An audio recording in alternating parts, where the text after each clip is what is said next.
Du lundi au vendredi de 9h à 13h, Louri présente Hola Hola Paris sur Capsao. Les amis, aujourd'hui, la petite surprise du jour, je vais vous faire écouter l'interview du champion de France de salsa qui nous dit tout.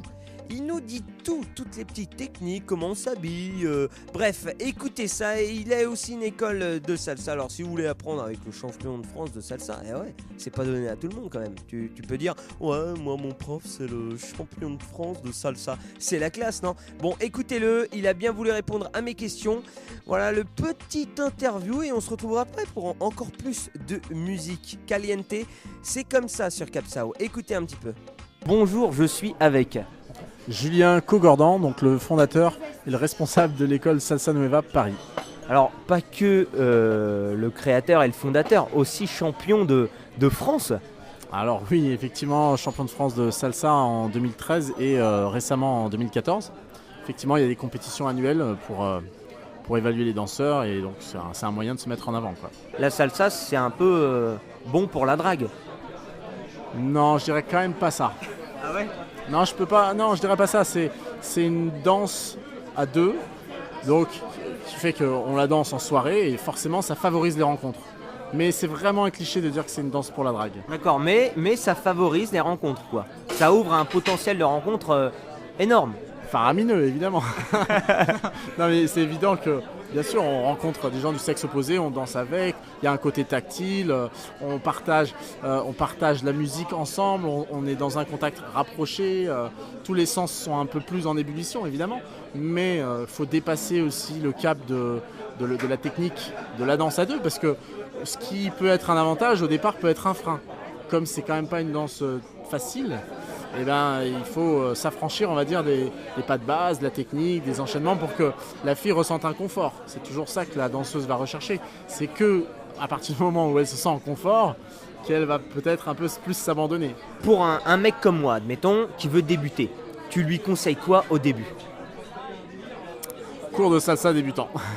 Alors ça veut dire, je vais prendre l'exemple de ce que je propose dans l'école et on va dire de ce qui se propose aussi dans le milieu salsa parisien. Il est clair que la plupart des gens, quand ils veulent commencer, ils veulent avoir l'approche tout de suite, ils veulent tout de suite le résultat, c'est-à-dire qu'ils veulent tout de suite le côté ambiance. Donc souvent ils vont prendre des cours dans des bars. Il y a des cours avant soirée. Moi-même j'organise une soirée mensuelle dans ce lieu là, au Café du Temple à Paris, et on fait toujours un petit cours avant soirée. Et donc, on voit des gens qui n'ont jamais dansé, on les initie, on leur apprend les principaux pas. Bien sûr, c'est pas des danseurs à la fin de la soirée, mais ils ont découvert l'ambiance et ça leur donne envie. Et souvent, après ce cap du cours dans les bars, les gens se disent maintenant, j'ai bien compris, c'est pas suffisant. Si je veux apprendre, il faut aller dans une école et prendre des cours, on va dire, un peu plus sérieux avec du parquet, des miroirs, un prof qui explique lentement, qui décompose. Voilà, il n'y a pas de secret. C'est comme apprendre une nouvelle langue. Il faut quand même prendre des cours, quoi. Parle-moi un petit peu de ton école. Il y a tout niveau, c'est que de la salsa, comment ça se passe? Alors, je vais présenter rapidement. Salsa Nueva, c'est une école spécialisée en salsa portoricaine et en bachata. L'école est située dans le 20e arrondissement, vers le métro Porte de Bagnolet. Et effectivement, on a une très belle salle de 120 mètres carrés avec parquet, miroir, il y a des vestiaires, il y a tout pour que les gens s'y sentent bien. Les gens aiment bien avoir de l'espace, ils détestent être serrés, justement comme souvent les gens fuient un petit peu. Enfin, quand ils viennent dans une école, c'est pour pas retrouver l'ambiance, il y a trop de monde comme dans les bars ou avant les soirées. Donc ils aiment bien justement être à l'aise pour apprendre. Alors voilà, bien sûr, on a des cours qui vont du débutant à l'avancé, on a des nouvelles sessions débutants. On en a une là qui commence actuellement avec le prof qui est à mes côtés, là, parce qu'on a une plus grande équipe de professeurs, avec Julien Rogom, qui donne sa session débutant le jeudi soir de 20h à 22h. Ça vient de commencer là, parce qu'on recommence toujours en janvier, en septembre, et puis des fois en avril on recommence. À Paris, les débutants sont là toute l'année. Et puis bien, c'est pareil pour la bachata, on a plusieurs niveaux. Mais alors, si on a envie de s'inscrire, est-ce que c'est tout le temps en début d'année ou si en milieu d'année on a une poussée, on se dit allez, hop, j'ai envie d'apprendre? Les grosses rentrées sont quand même en septembre et en janvier, ouais. C'est vrai. Maintenant, étant à Paris, on intègre du monde toute l'année, sachant que les débutants, c'est vrai, c'est surtout septembre, janvier, et puis on en récupère encore février et mars, mais c'est surtout ça. Après, on récupère des gens qui viennent d'autres types de salsa, qui ont déjà dansé, qui viennent de province, qui viennent d'atterrir à Paris, qui ont déjà des bases, donc on peut les intégrer dans les niveaux intermédiaires. Et puis, Il y a aussi, on a quand même des particularités dans l'école, c'est qu'on enseigne la salsa, oui, mais on enseigne la salsa par matière. C'est ce qui donne un peu notre côté spécialisé, c'est-à-dire qu'on a des cours spécialisés pour le styling, où les gens apprennent à faire des pas de base, si tu veux. C'est quoi le styling? Eh ben voilà, si un jour tu essayes de faire un pas de base devant ton miroir, tu vas te dire que peut-être ça ressemble pas au pas de base que ferait un latino. Et alors voilà, le styling c'est en gros l'analyse du pas pour que, si tu veux, quand les gens font un pas de base, il y a une coordination avec les appuis, les hanches, la cage thoracique, les épaules, les bras, les doigts, tout. Ah, c'est un peu pour pas paraître ridicule en faisant le pas de base, c'est avoir tout un ensemble, c'est ça, le styling? C'est à travailler la coordination du mouvement pour que le geste soit décontracté, soit en fait très proche de son côté originel, quoi. Donc ça fait, c'est peut-être ça qui fait la différence dans une soirée. On fait, oh lui il est fort en styling. Bien sûr. Voilà. C'est-à-dire on le dit pas en ces termes, mais on se dit pas il est fort en styling, mais on se dit tiens c'est un bon danseur de salsa. Du lundi au vendredi de 9h à 13h, Louri présente Hola Hola Paris sur Capsao. Les amis, aujourd'hui, je vais vous faire écouter l'interview. Ouais, c'est le moment de l'interview. J'ai interviewé Julien, le champion de France de salsa. Eh ouais, je l'ai rencontré, il a bien voulu répondre à toutes mes questions. Quand je dis toutes mes questions, c'est toutes mes questions. J'ai tout posé. Je lui ai dit, attends, on va savoir un petit peu les petites techniques. Écoutez, il nous dit tout. J'adore vous faire partager ces petits moments-là sur Capsao. On écoute l'interview et ensuite on revient avec un petit Cheyenne. Eh ouais, pourquoi pas. Ouais, je vous ai déjà préparé la programmation musicale. On écoute l'interview tout de suite et ensuite on revient pour danser. A tout de suite. Julien, t'es champion de France, t'as fait les championnats du monde. Comment on devient champion de France? Faut s'entraîner tous les jours? D'abord, faut passer la compétition. Alors évidemment, oui, pour faire ça, il faut d'abord avoir le goût de la scène. Premièrement, et il faut avoir le goût de la compétition. Parce que la compétition, c'est encore un truc très très particulier. Il y a beaucoup de stress, il y a une compétition par rapport aux autres et surtout une compétition par rapport à soi-même. Il ne faut pas avoir peur de se défier, de beaucoup travailler, de beaucoup se mettre en danger, de risquer des choses, de faire des portées, de faire des choses qui vont susciter un petit peu l'admiration ou l'émotion et puis des juges, parce que on est jugé vraiment par des professionnels. Ce qui n'est pas la même chose qu'un show sur scène où finalement c'est juste la bonne appréciation du public. Voilà, donc il faut avoir un peu cet esprit de compétition, il faut travailler sans arrêt, il faut répéter quand même presque tous les jours pour que les choses se déroulent de manière assez fluide. Il y a beaucoup de contraintes dans la compétition, il faut danser sur des musiques très rapides. En gros, tous les compétiteurs savent bien danser, donc pour se démarquer, évidemment, il faut montrer qu'on sait bien danser sur des musiques rapides, qu'on garde une belle expression, qu'on fait des chorés musicales intéressantes, voilà. Donc toi, tu as été champion de France 2 fois, c'est ça? Ouais, 2013 et 2014. D'accord. 2 années d'affilée. Bah voilà, je voulais pas qu'on pense que c'est un hasard, alors j'ai voulu remettre ça. Voilà, alors effectivement, ça, comme tu me demandais tout à l'heure, ça ouvre les portes des championnats du monde qui ont lieu à Porto Rico. Et donc j'ai été l'année en 2013 avec ma partenaire Paola Galindo, qui était colombienne. D'accord. Et alors, est-ce que le choix de la partenaire, je pense, il est primordial? Il faut se connaître par cœur. Ouais, effectivement, il est décisif, il faut avoir une ancienneté, on va dire, à deux. Il faut en fait, même si... Tu vois, quand on parle d'école, les élèves apprennent à danser, quelque part ils peuvent danser avec n'importe qui, c'est sûr.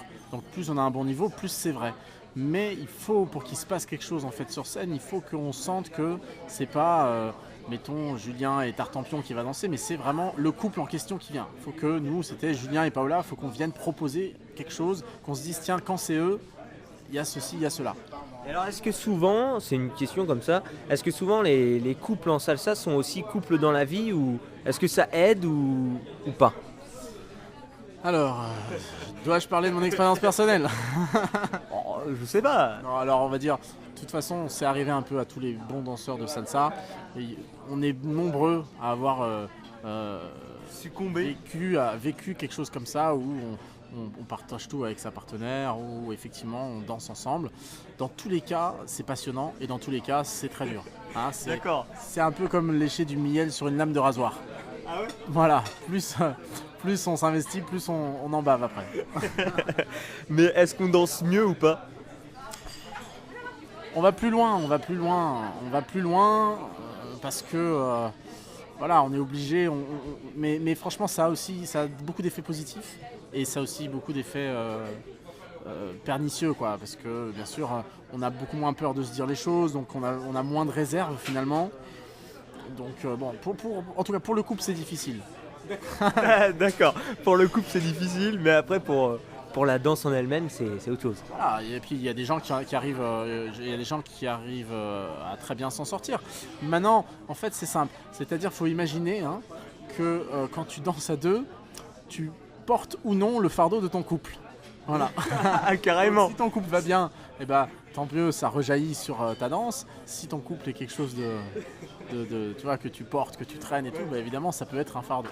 Ah d'accord, ça se voit quoi, on se dit oh eux ils ont dû s'engueuler. Voilà, ouais, bah, bien sûr, c'est pas censé se voir, des vrais professionnels arrivent à faire fi de ça. Maintenant, c'est vrai que on peut pas dire que c'est bien ou mal. Il y a les champions du monde actuels, c'est des Brésiliens. Voilà, ils sont en couple depuis le début, ça marche très très bien, c'est impeccable, voilà, il n'y a rien à dire. Tu vas aller tenter ta chance au championnat du monde ou pas cette année? Alors cette année, on est en grande discussion justement là, voir si on participe au championnat d'Europe qui qualifie pour les championnats du monde. Donc ils ont lieu au mois de juin à Lisbonne, on est en train justement de réfléchir à créer une nouvelle chorégraphie pour se lancer. Ouais. Si tu te lances, tu nous le dis quand même. Je tiens au courant Capsao, c'est les premiers que je vais appeler. D'accord, alors j'ai une question. La salsa, ça fait faire de l'activité. Est-ce qu'on peut dire que c'est du sport? C'est toujours pareil, c'est que ça dépend de la pratique qu'on en fait. Moi, bien sûr, à mon niveau, c'est plus qu'un sport, quoi. C'est quelque chose bien sûr, d'intense. Maintenant, un débutant, c'est sûr, s'il veut faire du sport, qu'il fasse du fitness, qu'il aille courir au parc des Buttes-Chaumont. Maintenant, mais avant que ça devienne un sport, il faut maîtriser un peu le mouvement pour pouvoir le faire à fond. Et c'est quand même physique. Bien sûr, c'est physique.